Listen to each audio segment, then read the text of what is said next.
Good afternoon in Islamabad, good morning in Europe, good evening in Asia.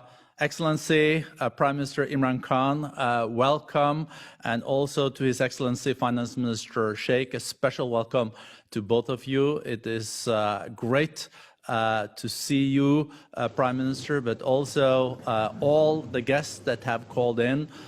Global CEOs, CEOs from the region, everyone having a keen interest in the path forward for Pakistan.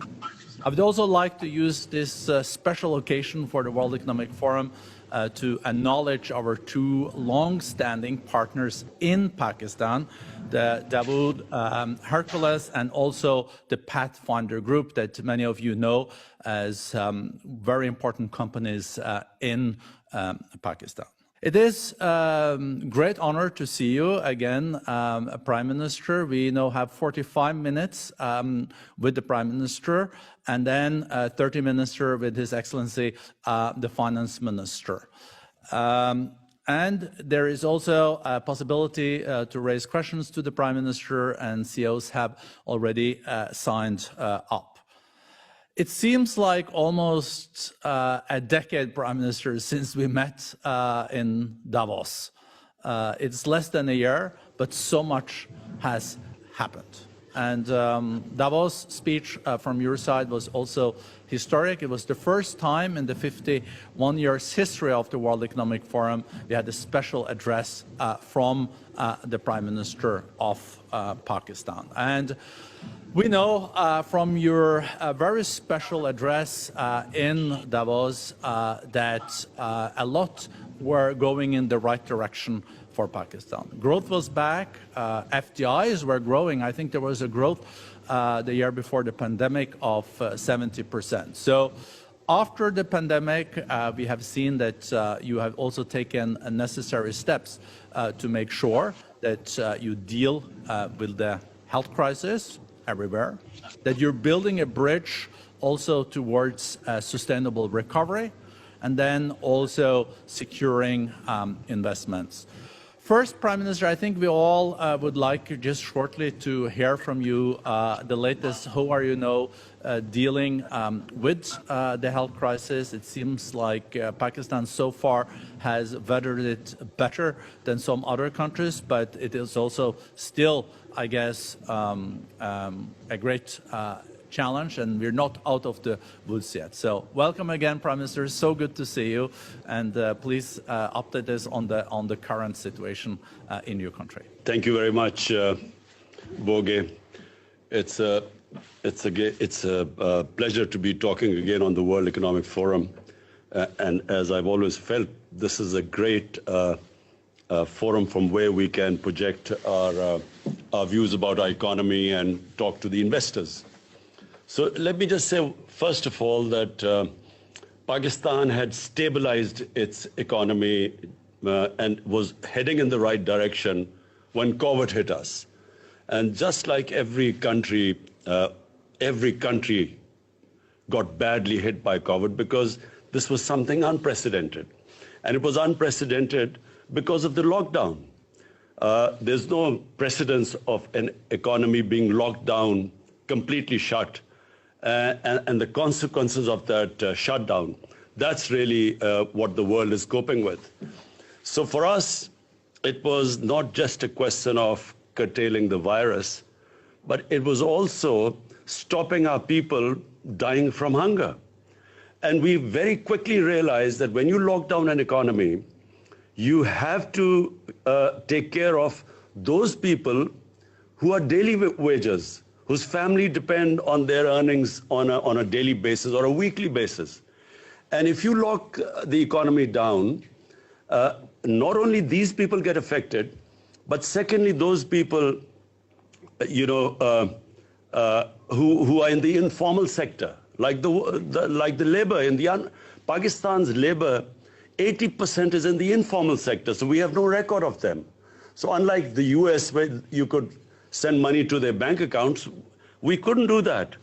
So we quickly realized that we could not impose a lockdown like the one imposed in Europe or in China, we realized that we had to go for a smart lockdown. In other words, have spot the hotspots and lock them down, but do not really have a strict lockdown, because you can't lock down hungry people.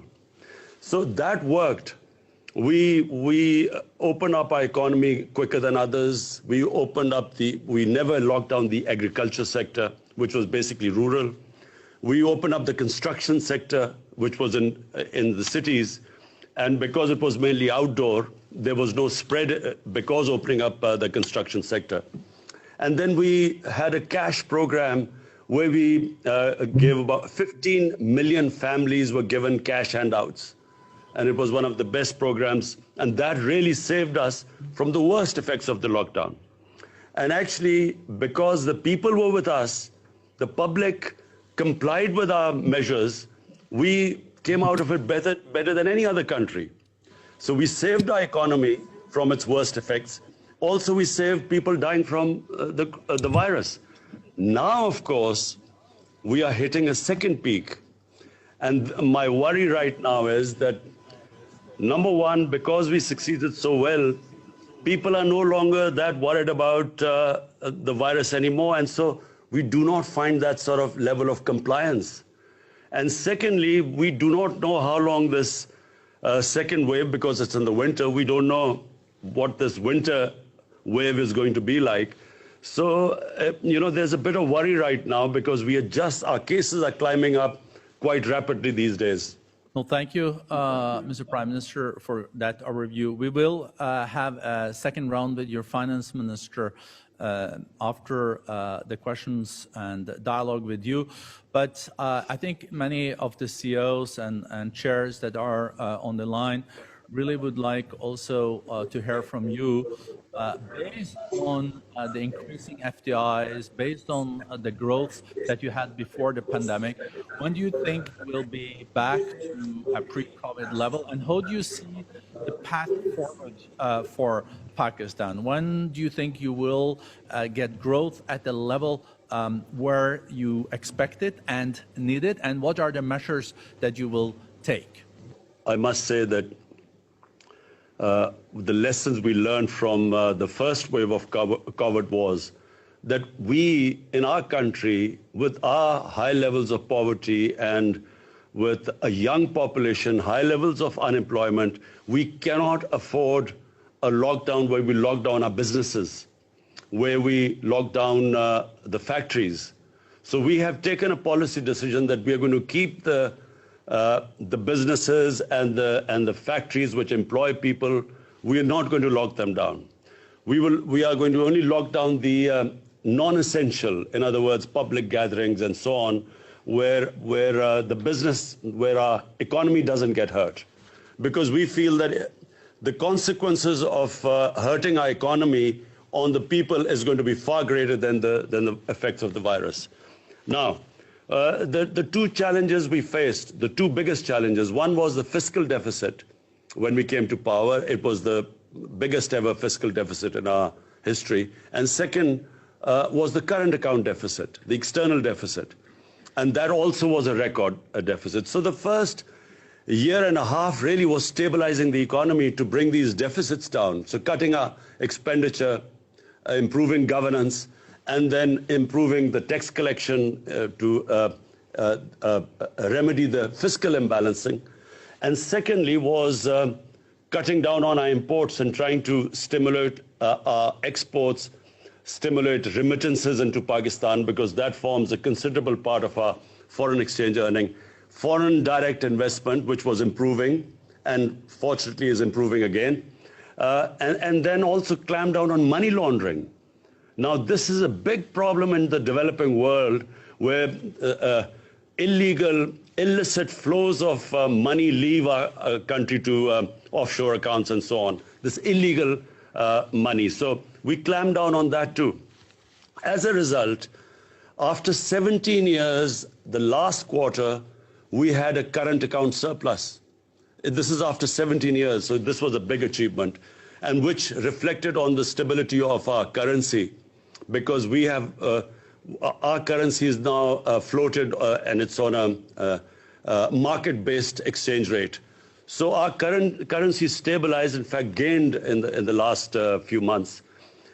And our exports started increasing because previously our exchange rate was artificially kept high. As a result, the exports went down, and we had the biggest trade gap of $40 billion between import and exports. So our exports started improving. We also gave incentives to the export industry, to the industry in general. And so we are seeing, compared to all the other countries who've been hit by COVID, Pakistan is that fortunate country where our stock exchange shows that the business community has confidence in us. Our exchange rate reflects that. We have now cement sales are highest in our history, which means that the construction, the incentives given to the construction sector have worked. So the construction sector is on the move, which means more employment. Our textile industry at the moment is running full. The hub of the city, which is the hub of the textile industry, Faisalabad, they're short of labor right now. So the measures we took first stabilized and now are heading in the right direction. Of course, I say this because we do not now know, and we are praying that the second wave of COVID does not really make us take those measures which affect this right trend, the country which is heading in the right direction. Thank you so much, and also congratulations on these achievements under very, very difficult circumstances. We know that one of the major structural initiatives that you have taken is the CPEC, this China-Pakistan economic corridor. I learned that there is even now going to be built a high-speed train from Peshawar to Karachi. We also know that there will be a second phase in this initiative. So, Prime Minister, maybe share with us how important is the CPEC, and are you at all concerned that this can be too much, so you're not diversifying, or is this really, really the way to go? First, let me just clarify that CPEC is not exclusive to just China. CPEC is, first of all, it started with connectivity. It was a transport, a road network which connected various areas in Pakistan. Secondly, it was about power generation. We were short of power, so we needed power generation, to fuel the growing population and the growth rate. So now the second phase of CPEC is more than connectivity. It is special economic zones which we are opening up with special incentives there. It is about agriculture, where we really need help from China because their productivity in agriculture is much higher than in Pakistan. And it's about also these technology institutes which we want help from China because of digitalization of Pakistan, improving our e-commerce. So we need skilled labor for that. So that's also part of CPEC. But mainly it is about connectivity. It connects Pakistan to China, which is one of the biggest markets. It is also, you talked about the railway. First time in Pakistan's history, we are modernizing our railway. And it will completely revolutionize railway travel in Pakistan, which is called the ML1. And it connects Karachi right up to Peshawar. And the next phase, we want to connect it right through Afghanistan to Uzbekistan. So it will connect us to China. And also, we hope that there will be an east-west. Unfortunately, with India right now, we have a problem. And we hope that this will change with a new government, which is a moderate government. We have where we can resume normal relationship with India. But with Iran, if sanctions are lifted there, we then have a north to south, east to west connectivity, and Pakistan's special strategic location connects it to the biggest biggest markets, as well as the energy corridor. So we are really very well placed, and CPEC is a great opportunity to now move forward from here. And as I said, it's not exclusive to China. Anyone can become part of the CPEC. No, thank you so much. You're now touching also on the geopolitical positioning of your country. It is crucial in South Asia, but is also very much connected to the Middle East, but also Central Asia, that is such a growing region. I think we all are wondering, how do you see now the development between the G2, the US, and also China, the two largest economies in the world? And I guess you already commented on President-elect Biden's and his new administration. Well, one is the China-US relationship, which obviously we have no role in this. But if we would like this to be a complementary rather than a confrontational relationship, and that would suit us well. You know, you do not want to be in a position to take sides. You know, it would be great if, and for Pakistan, it would be very beneficial if this was a trading relationship between the two giants. But you see, the key for us right now is Afghanistan. It's after a long time that there is a prospect of peace. For some reason, there were attempts for a military solution, and here's someone who kept saying that there was never going to be a military solution. Finally, the peace talks started, and Pakistan played a huge part in getting the Americans and the Taliban to sit on a table. And then it played another very difficult to get an intra-Afghan dialogue going. Now, unfortunately, the level of violence is growing in Afghanistan, and this is of concern to us because we believe that peace in Afghanistan has huge dividends, first of all to the people of Afghanistan, but then to people of Pakistan. It connects us right up to Central Asia, and as you quite rightly said, Central Asia is this huge untapped potential, which is,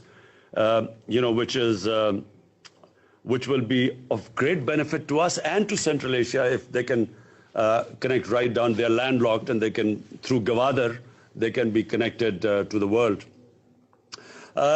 So the great hope here is that there is these talks succeed and there is peace in Afghanistan.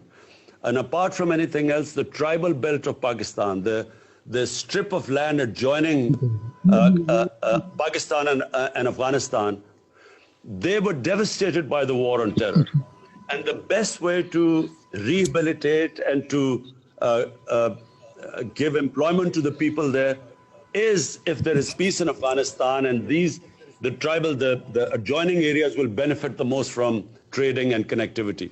Your historic visit to Kabul, you were just there, and as you said, violence is again increasing. But you think because of the changes now, we will lose momentum in the peace talks between the Afghan government and the Taliban, or do you think it's still such an interest to make this happen that we will see a successful outcome? And we also know that the winter season is not the most violent season. So maybe we can go into next spring with the result on the table?